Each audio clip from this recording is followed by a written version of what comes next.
Bonjour, je vous retrouve pour un bilan lecture. Je ne sais plus trop où j'en étais la dernière fois, ça fait longtemps, comme j'avançais pas dans mes lectures. Mais il me semble que j'étais en train de finir Vie imaginaire de Plutarque à Michon. Donc je vous en ai beaucoup parlé, donc je vais passer vite dessus. J'ai fait une chronique sur mon blog, je vais vous mettre le lien. En gros, mon avis est un peu mitigé. Toute la première partie du livre, je me suis énormément ennuyée. Et ensuite, à la fin, quand on passe au texte du 19e siècle, à partir du 19e siècle, les textes suivants, là j'ai adoré. Il y a vraiment de très très bons textes. Notamment, je vais retenir la biographie d'Edgar Allan Poe par Charles Baudelaire. Qui est drôle quoi, parce que voilà, quand on remet dans le contexte, Charles Baudelaire fait aussi une critique des Américains et des États-Unis via sa biographie de Poe, et ouais, c'était vraiment sympa à lire, voilà. Donc c'est mitigé, mais c'était quand même une lecture sympa. Je suis contente de l'avoir eu en partenariat, je remercie Gallimard encore, parce que sinon je ne l'aurais jamais lu, et ouais, j'ai quand même appris des trucs, et c'était très sympa. Voilà. Ensuite, j'ai lu, il fallait que je lise un livre de steampunk pour le challenge mystère de Froggy. Donc j'ai lu L'Ange Blond de Laurent Pougeois. J'appréhendais ma lecture. Si vous me suivez depuis le début, j'ai lu, dans ma première vidéo, je présentais un livre de ses éditions. C'était L'étoile flamboyante de Nicolas Bouchard, que j'ai détesté. Donc du coup j'appréhendais un peu, j'avais peur que ce soit du même acabit, et ça va, c'était mieux. Au début j'ai eu un peu de mal. Déjà je vous raconte l'histoire, excusez-moi. Donc en fait c'est un, donc je le lis un peu. Thriller d'espionnage au cœur d'un empire napoléonien contemporain. Donc on va suivre une espèce d'espionne avec des super pouvoirs, elle réussit tout, elle est géniale. Elle a pas de super pouvoirs puisque c'est steampunk, donc il n'y a pas de, de magie, mais ouais, elle est géniale quoi, elle sait tout faire, elle est belle, bon, bref, voilà. Donc ouais, le début, je savais pas trop à quoi m'en tenir. Je trouve que Laurent Pougeois explique pas beaucoup son monde, explique pas beaucoup le contexte, donc ouais, on comprend que c'est encore l'Empire napoléonien, que voilà, il y a l'empereur. Apparemment, l'empire s'étend jusqu'à l'Angleterre, et dans ce monde, c'est bourré de technologie. Il y a des espèces de, c'est pas des robots, ils appellent ça des biones, mais j'ai pas trop réussi à comprendre à quoi ça ressemblait. Ça a l'air d'être des espèces de petites boules intelligentes, genre tellement bourré de technologie. Ça a l'air d'être des mini-humains, les biones. Mais ouais, voilà. J'arrive pas bien à vous expliquer parce que j'ai pas bien compris. Donc voilà, au début ça m'a un peu gavé. Parce que j'aime pas quand on décrit un monde qui imaginaire. Enfin, j'ai besoin que l'auteur m'explique de bout en bout. J'ai besoin qu'il me dise voilà, c'est comme ça. Et pas. Enfin, ouais. Là, du coup, j'ai pas accroché. Mais l'intrigue, l'enquête, à la fin, j'ai été bien prise dans l'histoire. Donc, du coup, à la fin, c'était quand même sympa à lire, quoi. Je l'ai quand même lu vite. Mais voilà, Laurent, fallait que t'expliques plus. Bref.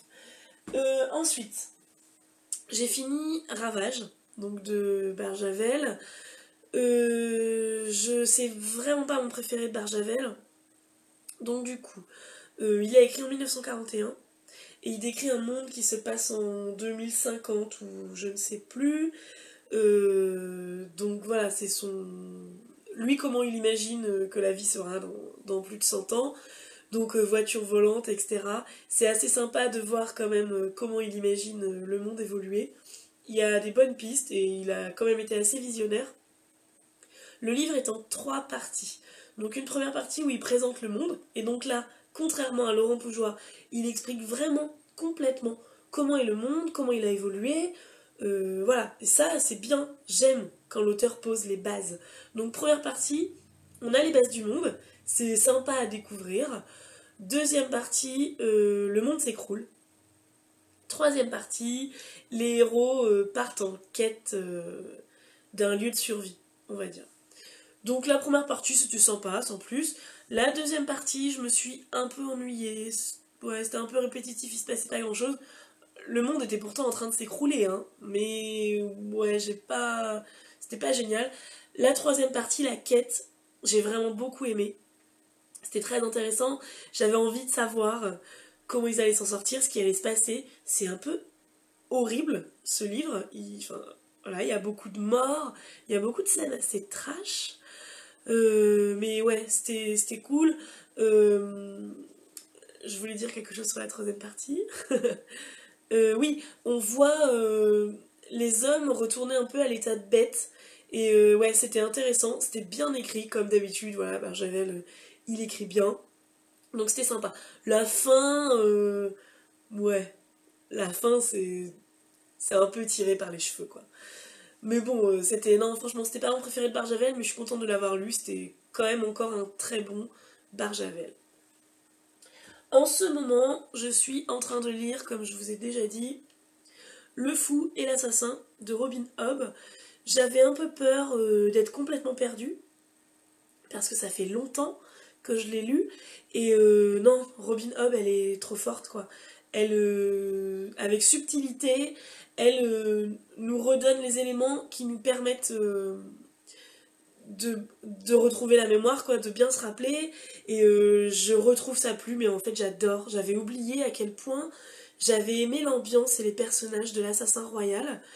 Et vraiment, je prends beaucoup de plaisir à lire cette suite. Et en fait, j'avais oublié beaucoup de détails.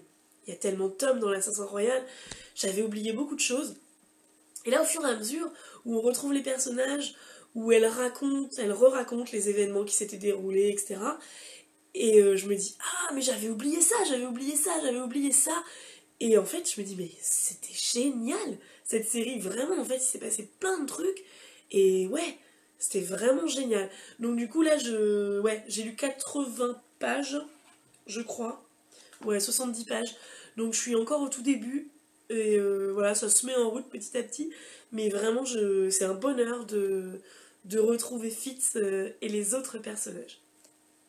Et alors, je suis aussi en train de lire une bande dessinée. Un gros pavé de bande dessinée. Donc ça s'appelle Château Latente. C'est de Linda Medley. C'est une collègue qui me l'a prêté. Donc apparemment c'est un conte de fées assez loufoque. Un peu, j'aime bien ce genre de conte de fées qui se passe dans notre monde à nous, un peu. Je pense quoi, voilà, je pense que les princesses, elles vont aller boire des verres à la taverne et elles vont aller faire du shopping chez les sorcières, quoi. Enfin, j'ai l'impression que c'est un peu ça. Là j'ai lu 20 pages hier, donc pour le moment j'ai rien lu. Mais ouais, ça a l'air top, ça a l'air loufoque. Je suis pressée de voir ce que ça donne. Pour mes lectures suivantes, j'ai pas trop d'idées.